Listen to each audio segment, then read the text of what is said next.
I want to have a conversation with y'all about unapologetically getting rid of all things, people, and situations that no longer belong in the new season of your life. Some of y'all came up with New Year's resolutions. You've already fell apart. You've already fell apart. New Year's resolution, Happy New Year. It's supposed to be Happy New You Year. All of your bad habits, surroundings, and situations, personal relationships that didn't make sense for your life back then, you're supposed to step into the Happy New You Year.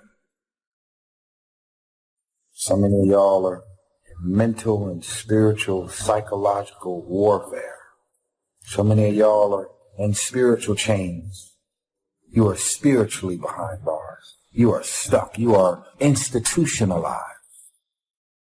Most of us have two eyes, and we still can't clearly see all of the scams, the people's motives. God sends us bold signs and wonders, tells us to change our environment and our surroundings so that we can reach the ultimate level of being blessed. I really think that if you get rid of the trash in your life, that can be people, business, and situations, you too could really, I really believe that you can reach your full potential. I want you to fly. I want you and your career and your financial blessings to bypass me. This is a good word for anybody who you've been dealing with depression, but you've been drinking to get through it. Now, depression is something that happens to a lot of us. I mean, I don't know anybody who hasn't had a season of darkness in their life. But if I try to drive out darkness with darkness, and I depend on something in the darkness that is going to make me addicted to something even when the light comes up, the second storm is worse than the first. Now, a lot of us are dealing with loneliness right now in this season. That's a storm that you can't always control. But if you run to places in the storm that are more dangerous than the storm itself, how many times have you left a place that you didn't like? And the problem is, you can't change if you never stay. Staying power. Staying power.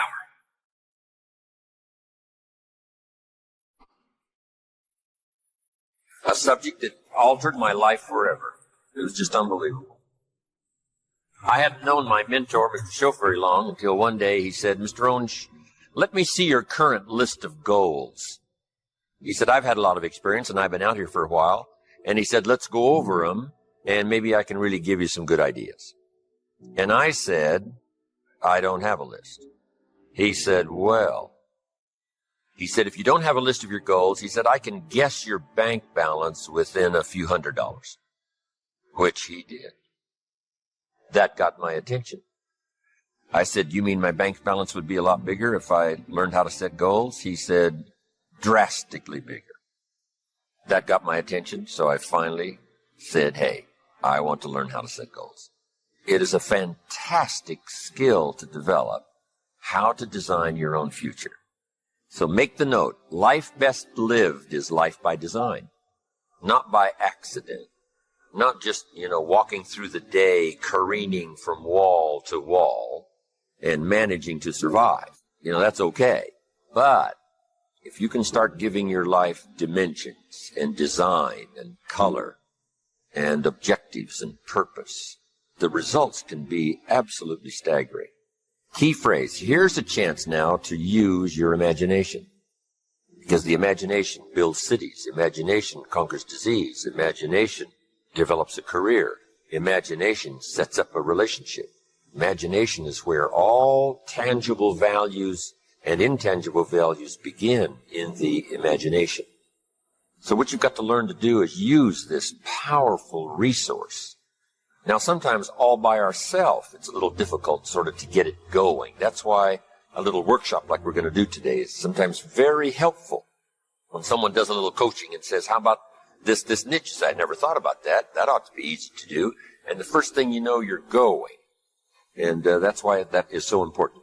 But now, tapping this resource of the imagination and thinking about your future, thinking about tomorrow, as early as tomorrow or the rest of the day, and thinking on out the rest of the year, on into the next century, on into the early years of the next century. A workshop like we're about to do helps call your attention to that so you can use your imagination to start prospecting for the future, what could be possible for you. We're affected by our dreams, our vision of the future.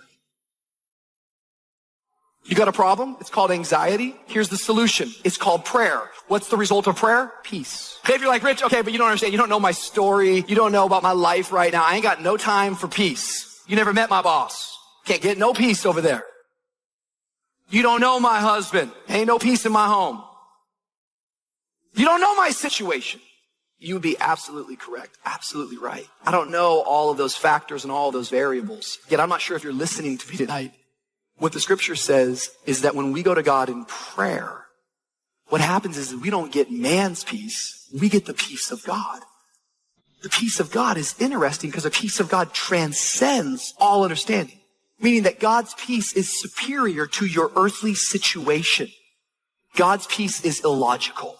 So if you have a situation that doesn't make sense, good news, your God has peace that doesn't make sense. Listen, your situation might not change, but your soul will.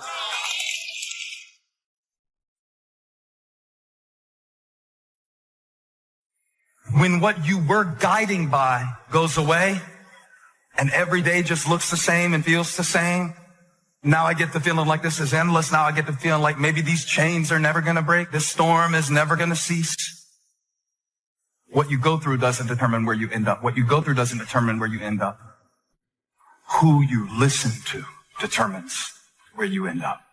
Because I think right now you are walking through a valley between two voices. One is wisdom, one is word.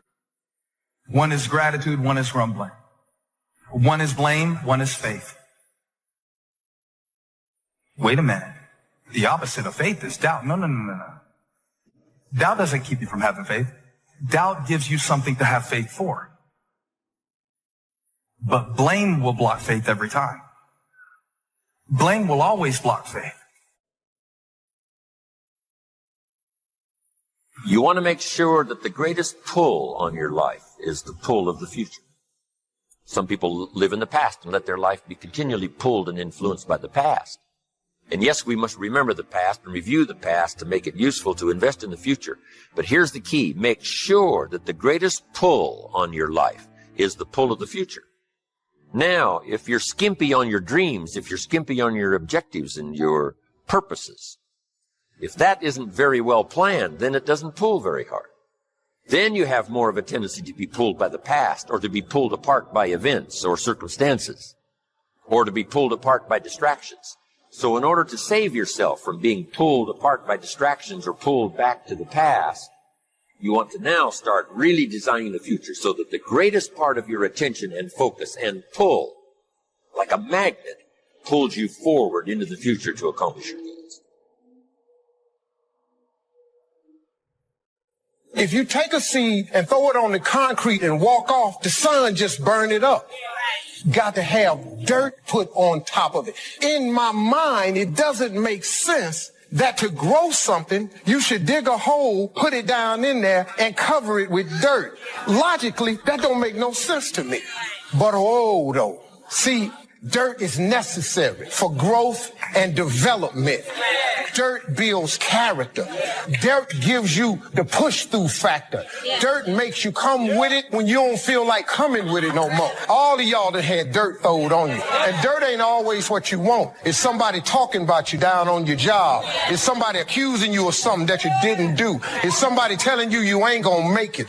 Everybody get dirt put on them. But see, when you're getting put under that stress, please know God is always working, so I smile. Because I know he back there. See, that dirt builds character in you. When they talking about you, it teaches you to withstand it.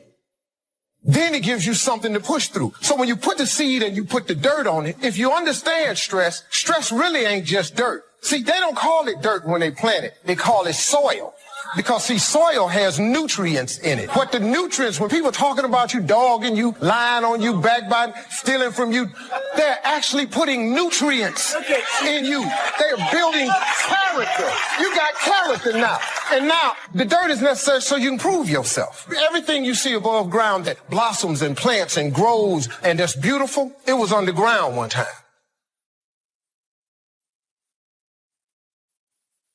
But if you're weak in learning to set goals, if you haven't really worked on this that we're going to work on, then that is a solution you need to consider. Goals are like a magnet. They pull. The stronger they are and the more purposeful they are, the bigger they are, the more unique they are, the stronger they pull. If you have excellent goals, high dreams, here's what they also do. They pull you through all kinds of down days, down seasons. They pull you through a winter of discontent. They pull you through distraction on every side. It says, look here, look here, look here. Strong, powerful dreams like a magnet pull you through that. Strong dreams and goals pull you through a disaster. Some people get swallowed by the disaster because they have nothing on the other side of the disaster to pull them through. A bad day can almost overwhelm you if you don't have something really purposeful to go for at the other side of that day. At the other side of the difficult time, at the other side of the down time. If you've got plenty out there to attract and pull, it'll pull you through all these things. And very little of it will attach itself to you. You'll be able to get through some of the most difficult times if you have this spectacular vision ahead of you of where you're going and what you're going to accomplish. Getting through will be easy or easier. So, learning to set goals, it is an incredible experience. Once I learned it, it transformed my life forever. Being here today is an accomplishment of my goals. When I travel around the world, sit on an airplane, I say, I dreamed about this one day. I used to go to the airport and watch the planes fly away, and I said, one of these days, I'll be on one of those planes. I dreamed about it. I dreamed about the other side of the world. I'd never been to Italy, but I dreamed about it. I'd never been to South Africa, but I dreamed about it. Sure enough, step by step and country by country and flight by flight, I started checking them off my list. It was the most exhilarating feeling. Powerful to set those goals, reach out there into the future, design something to the best of your ability, refine it as you go, tear it up periodically if you want to, set a whole new list. It's your life. It's your future. But now I would like to do it in a very simple, easy manner that you can follow so that you can use it for the future to pass on to your children, or if you got a little group that you train and teach, or your management and salespeople, you can use this with others. So what I'm going to go through with you here is sort of a model. Sort of, if I rush you just a little bit on getting through this model, at least I will leave you with the model that you can use later. And not only use later, but use later to pass on to someone else in some manner. So, having laid this background now, here's what I want you to do. Get a fresh piece of paper. And this is called now the workshop. And on this workshop now, I want you to write down the question and then do the exercise. First question. List what 5 things have you accomplished that you're already proud of? What 5 things have you already accomplished that you're proud of? Now, primarily what this is for is to, give you credit for what you've already accomplished. Shelf said to me, Mr. Rohn, you've already been setting goals. You've already gone for something and you've achieved it. But you've probably done it haphazardly. You haven't done it with a real plan in mind. And you've accomplished some things. Now, if you start deliberately doing it, can you imagine how you can multiply the effect by 5, by 10, by 20, by 100? I finally got the message. So first of all, he wanted to make sure I got credit for the things that I had already accomplished, especially in my own mind. Whether it's an accomplishment to someone else doesn't matter now, just so you recognize it for yourself. Now that you've done that little workshop, here's the second question. This is going to take some time now. What do you want in the next 10 years? What do you want in the next 10 years? Now, under this, what do you want in the next 10 years? That is the question. I want you to make a list of at least 50 items. Now, here's what I want you to do. I want you to just write as fast as you can. Don't give any much detailed thought to it.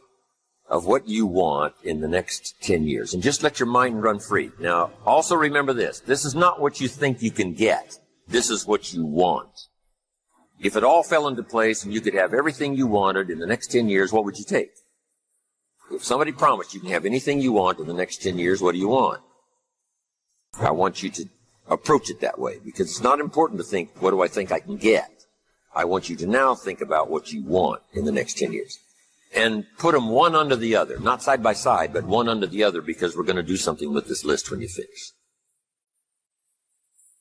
You don't have to just be shortchanged on this list. I mean, this list could go on and on and on. And if you're working this workshop and you've got plenty of time, you just, give it plenty of time till everybody's pretty thoroughly, ready now with this list. But now here's what I want you to do with this list. I want you to go through the list now, one item at a time, write down the list, and I want you to give each item a 1, a 3, a 5, or a 10 by saying, that's about a 1-year goal, that's about a 3, that's about a 5, that's about a 10. I want you to look at each item, write down the list, and give it a 1, 3, 5, or 10. Now, here's what I want you to do with this list. I want you to look at each item that you've numbered number 1, and I want you to pick out the 4 most important and identify them somewhere. Either make a new list of the 4 most important 1-year goals, or circle them, or put a star or something beside it. What are your 4 most important 1-year goals? Now that you picked the 4 most important 1-year goals, here's the next question. Why? Why are those 4 goals important to you? What are they going to do for you? What will they accomplish? Why did you pick those? Why? Why are those goals important? Just 3 or 4 sentences. If we don't have time to complete it, you can complete it later. If you have plenty of time doing this workshop, you just take the time. Why are those 4 goals important to you? Okay, put a little star there now. Those little stars mean finish later. Okay, because you can continue on with this, long after this workshop is finished, and then use it as a model to teach. Remember, study, practice, teach. Now, make these notes.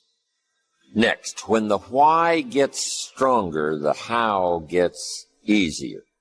When the why gets stronger, the how gets easier. When people don't have strong, powerful goals, the how is almost impossible. The how is too difficult. How to do it seems like, how can I ever accomplish this? The how starts getting easier and easier when the why gets bigger and bigger and stronger. Now make this note. Purpose is stronger than object. Purpose is stronger than object. Object can be powerful, object can be strong, but purpose is stronger than object. One of your objectives might have been $1 million home to live in. Here's the big question. What for? And it's the what for that pulls stronger than the $1 million home. A home is a home is a home. What for? What are you going to do with this place? Well, now we start with the details. And I want you to add this note. It works in communication, it works here too. The drama is in the details. The drama is in the details. Someone says, I've lost 40 pounds in the last 3 months. We say, is that it?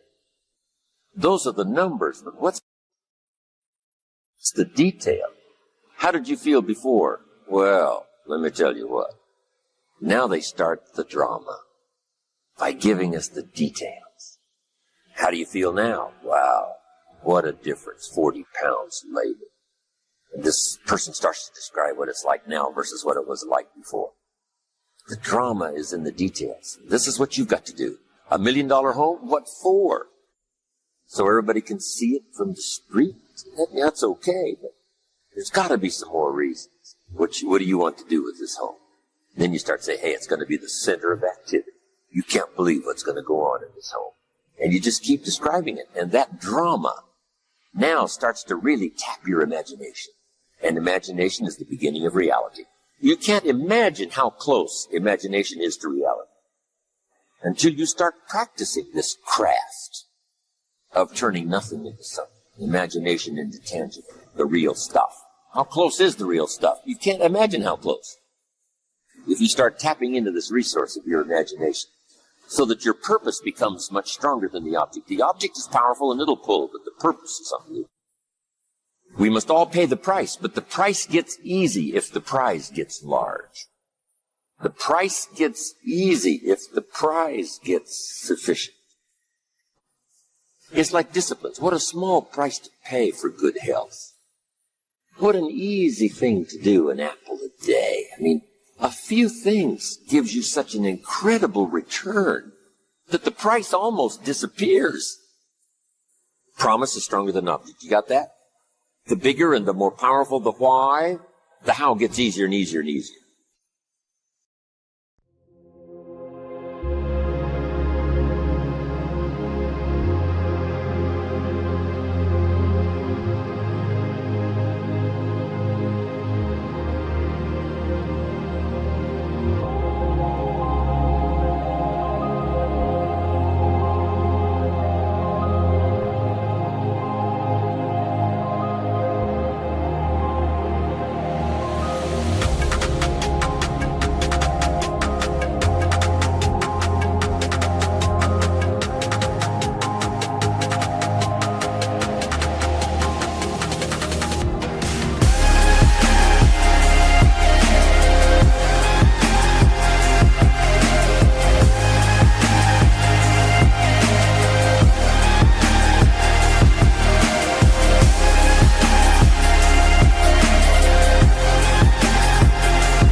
Chẳng được quên khi cơn mưa đêm lại về. Em đã quên lời thề và ta như đông chìm sâu. Không còn mơ em anh nhận màu. Em chỉ cần mơ đâu bye bye. Chỉ còn là những cơn mưa vô giá. Cho bên mơ em không mơ anh. Anh một đêm mơ. Chỉ cần bên em không được cần nhớ. Và chỉ có em không còn nhớ. Và người ta bên nhau như ngã tớ. Muốn nhớ về say em chỉ có mấy em ở đây. Và anh như muốn chết đi nhưng không muốn em mãi mãi. Tình yêu làm cho ta đau đầu. Không em như nằm mơ mộng. Anh như đang mong cầu. Và mưa bên em ngủ sầu. Chào các bạn mai để mà mơ. Chỉ có bên em nhưng là khó mơ. Mà đang dài em muốn bên ai. Anh không mong gì hơn. Chỉ mong em sẽ ở đây ôm anh thật gần. Anh chỉ mong đôi ta được có nhau. Mà đừng em đâu anh có em. Muốn ở bên anh có em. Ta sẽ trao nhau môi hôn thật sâu. Ôm anh.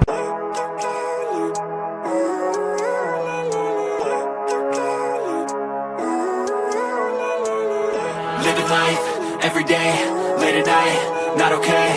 All I want, and I pray, all I need are some better days. Fuck me, I'm looking in the mirror. So foggy, but I've never seen clearer. I don't really think anyone can save me. And honestly, I'm not really sure I want saving. I like to be my own worst enemy. There's no risk if you don't try at anything. So I'ma just keep buying everything. See you in the next life, have to be a better me. I don't think that my head's on straight. Gotta flip it and grip it and go and get an x-ray.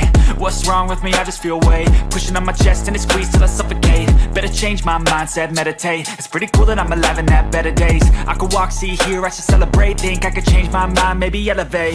Living life, every day, late at night, not okay. All I want, and I pray, all I need are some better days. Yeah, all I need are some better days. Cause all I want, and I pray, I believe in the better days. I'm kinda stuck between a rock and a hard place. Do I work hard or live at my pace? You're only young once, yeah that's all great. But I also want a future where I'm okay. Living life is doing lots of cocaine. Wait no, it's living with no shame. Wait no, it's sleeping in on Sundays. I guess it's different for each of us and that's okay. Well I just wanna be happy. How to get there? Glad that you asked me. I think it's different for everyone. Some of us need work, others need fun. Some of us need purpose to overcome. But try to do what you love when it's said and done. Cause there's so many differences in each of us. Trust your gut, it can show you what you want. Living life, every day, late at night, not okay. All I want, and I pray, all I need are some better days.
Come at me and you will be replaced. They won't find a trace of